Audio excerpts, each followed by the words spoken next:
দিনটা হওয়ার কথা ছিল বিরাট কোহলি ও রোহিত শর্মার। একজন বিজয় হাজারে ট্রফির 50 ওভারের টুর্নামেন্টে খেলছেন 16 বছর পর অন্যজন 7। কিন্তু পাদপ্রদীপের সব আলো টুর্নামেন্টের প্রথম দিনে নিজের করে নিলেন 14 বছর বয়সী ব্যাটিং বিস্ময় বৈভব সূর্যবংশী। রাঁচিতে বিজয় হাজার ট্রফির প্লেট লিগ ম্যাচে অরুণাচল প্রদেশের হয়ে মাত্র 36 বলে সেঞ্চুরি করেছেন বিহারের হয়ে খেলা এই মারকুটে ব্যাটসম্যান। তাতে লিস্ট এ ক্রিকেটে সর্বকনিষ্ঠ হিসেবে সেঞ্চুরির রেকর্ড গড়েছেন সূর্যবংশী। 14 বছর 272 দিনে সেঞ্চুরি করে তিনি ভেঙেছেন 1986 সালে 15 বছর 209 দিনে সেঞ্চুরি করা পাকিস্তানের জহুর এলাহির রেকর্ড। টি-20-র বাইরে সিনিয়র ক্রিকেটে এই প্রথম সেঞ্চুরি করলেন সূর্য। এটি ছিল তার সপ্তম ওয়ানডে ম্যাচ। লিস্ট এ ক্রিকেটে এটি চতুর্থ দ্রুততম সেঞ্চুরি, বিজয় হাজারে ট্রফিতে দ্বিতীয় দ্রুততম।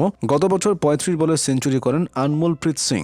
অস্ট্রেলিয়ার ক্রিকেটার জ্যাক ফ্রেজার ম্যাগার্ক 2023 সালে মার্শ কাপে তাসমানিয়ার হয়ে সাউথ অস্ট্রেলিয়ার বিপক্ষে 29 বলে সেঞ্চুরি করেন। এটাই লিস্ট এ ক্রিকেটে দ্রুততম সেঞ্চুরির রেকর্ড। দ্রুততম সেঞ্চুরির তালিকায় সূর্যবংশী চতুর্থ হলেও এই সংস্করণে দ্রুততম 150 রানের ইনিংস খেলার রেকর্ড করেছেন বাঁহাতি ওপেনার। মাত্র 59 বলে তিনি 150 রান করেন, ভেঙেছেন 2015 সালে এবিডি ভিলিয়ার্সের 64 বলে 150 করার রেকর্ড। শেষ পর্যন্ত সূর্যবংশীর তাণ্ডব থেমেছে 84 বলে 190 রানে। ইনিংসে ছিল 16টি চারের সঙ্গে 15টি ছক্কা। 190 রানে আউট হয়ে তিনি ফিরেন অরুণাচল অফ স্পিনার তেচি নেরির বলে।